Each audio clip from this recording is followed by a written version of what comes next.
C'est un métier en plein développement car il répond aux obligations des entreprises pour maintenir un haut niveau de qualité et de traçabilité. C'est le métier de responsable qualité, sécurité, environnement ou encore RQSE dans le jargon professionnel. Nous avons rencontré Roxane Sylvestre, elle est en poste chez Sorellet Danone.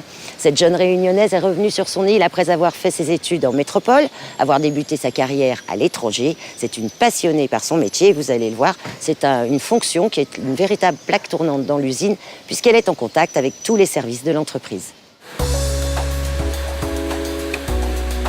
Je m'appelle Roxane Sylvestre, j'ai 29 ans. J'occupe le poste de responsable qualité, hygiène, sécurité et environnement chez Danone Réunion, situé au port. Bonjour. J'occupe ce poste depuis presque 1 an maintenant. Être responsable qualité, sécurité, environnement, c'est quoi? C'est tout d'abord garantir la qualité des produits finis aux consommateurs, s'assurer de la sécurité des personnes et des biens sur le site. Et pour la partie environnement, c'est de déjà répondre aux exigences réglementaires et d'intégrer cette dimension environnementale au sein de nos projets. On a des résultats particuliers du laboratoire? Non, alors tout est OK. Après mon bac S, j'ai intégré l'IUT génie biologique de Saint-Pierre en 2 ans. Après cela, j'ai voulu compléter ma formation par une école ingénieur en agroalimentaire à Bordeaux pendant 3 ans. Et à partir de là, j'ai eu mon premier poste au laiterie Tribala en tant qu'adjointe de production.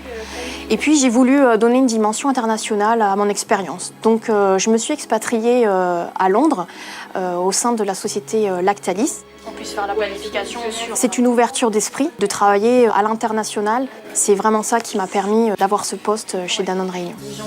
Recruter Roxane pour Danone Réunion, je trouve que c'est emblématique de 2 choses. Parce que Roxane, elle a un parcours qui est intéressant. C'est-à-dire que c'est quelqu'un qui est une réunionnaise, qui a fait une partie de ses études à La Réunion avec une formation de qualité, qui a choisi de compléter sa formation et qui du coup a identifié une école en métropole. Donc je trouve qu'elle a joué la complémentarité de la formation en local et puis de la formation au niveau métropolitain. Certains sujets. Pour nous, c'est intéressant parce que ça veut dire qu'elle est sur un territoire aujourd'hui qu'elle connaît, elle connaît les consommateurs, elle connaît les habitudes alimentaires, elle connaît le fonctionnement de l'île, donc ça c'est vraiment important. Et en même temps, elle apporte une ouverture d'esprit, une autre façon de travailler, puisqu'elle a travaillé dans des structures qui ont des tailles plus importantes, d'autres standards qui pour nous sont une vraie valeur ajoutée. Donc un yaourt, ça paraît très simple dans l'élaboration, mais ça sera donc un mélange de lait. S'il est sucré avec du sucre et on va ajouter des ferments lactiques, soit il va être mis en étuve pour être directement pris dans le pot et faire un yaourt ferme, ou sinon il va être fermenté en cuve et brassé pour donner une texture onctueuse et fluide à un yaourt brassé. Ils vont ensuite être mis en chambre de refroidissement rapide pour pouvoir atteindre au minimum la température de 4 degrés avant de pouvoir être expédiés dans les magasins. Bonjour David, comment ça se passe ce matin? Pour l'instant, ça va très bien, comme d'habitude. Ok, on est sur les flancs au chocolat. Oui, là on est sur le flanc de chocolat. Si on voit qu'il y a un souci, au niveau du produit, là on l'appelle pour lui dire est-ce qu'on fait passer le produit ou quelle est l'étape à faire par la suite. Donc c'est elle qui va nous dire s'il faut faire ça comme ça ou bien si on arrête tout, on va passer en nettoyage.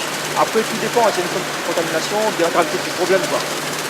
Même la nuit, s'il y a un souci, on l'appelle, on lui explique le problème, et là, elle prend une décision, et là, on se qualifie.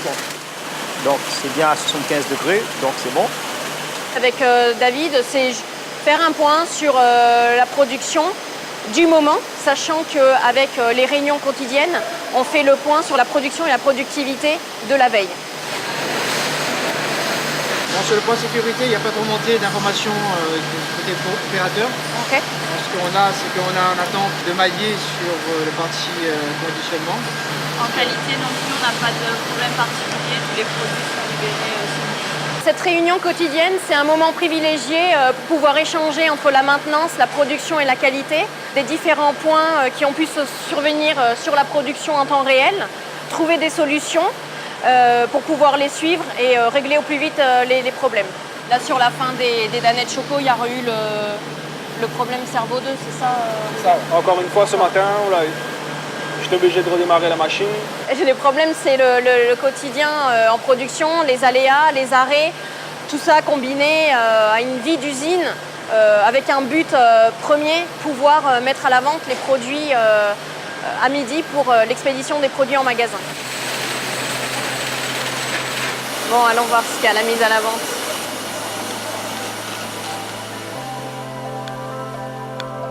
Donc, qu'est-ce qu'on a aujourd'hui, Michel, à la vente? Aujourd'hui, on libère ce qu'on a produit hier, c'est-à-dire les Danone fraises en 250 par 6. À chaque étape du processus de la fabrication, des matières premières jusqu'au produit fini, il y a des analyses qui sont faites. Pour le produit fini, c'est l'équipe du laboratoire qui se charge de prélever, de tester les produits, donc par exemple avec un viscosimètre, la texture, de tester le pH, de déguster et aussi de contrôler les poids.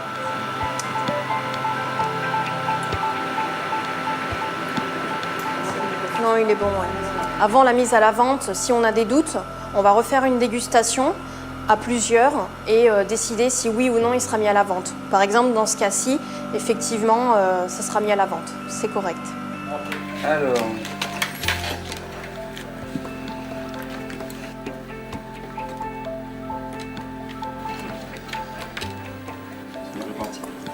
Pour l'été, c'est parfait, un produit comme ça.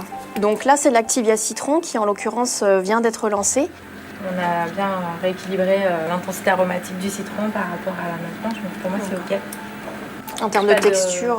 Texture, elle est lisse, l'aspect à l'ouverture c'est lisse, il n'y a pas de sérum, donc pour moi c'est appétissant. Et en bouche, voilà, c'est assez ferme et c'est pas fuyant, donc pour moi c'est conforme.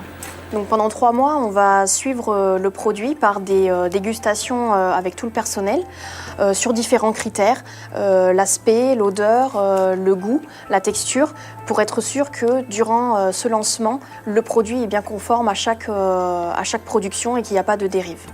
Bon, je vous remercie de votre participation. Le design a été changé là ? Oui, et on a renforcé l'ombre. Bon, ça, c'est pour identifier de manière plus clairement pour le consommateur le produit ferme. Tu as remis les valeurs nutritionnelles. Ouais, je les ai vérifiées. Lors d'un lancement d'un nouveau produit ou d'un redesign de packaging, on doit s'assurer que les mentions légales et visibles pour le consommateur soient non seulement bonnes, mais aussi placées à des endroits préconisés par la réglementation. Je me suis basée sur la fiche technique. Sans la qualité, le pack ne peut pas être validé. C'est une étape clé de la validation packaging. Donc notamment, on ventile vraiment toutes les phases du pack. On regarde toutes les parties valeurs nutritionnelles, infos légales. Et une fois qu'on a ce go, on peut déclencher le go pour l'imprimeur. Mais sans ça, rien ne part. C'est bon pour toi ? Bah ouais, c'est parfait. Ok, ça marche. C'est la première fois que j'occupe un poste de manager et d'encadrer une équipe. C'est un challenge que j'apprécie particulièrement. Et ensuite, pourquoi pas dans un futur très lointain, pouvoir gérer une usine.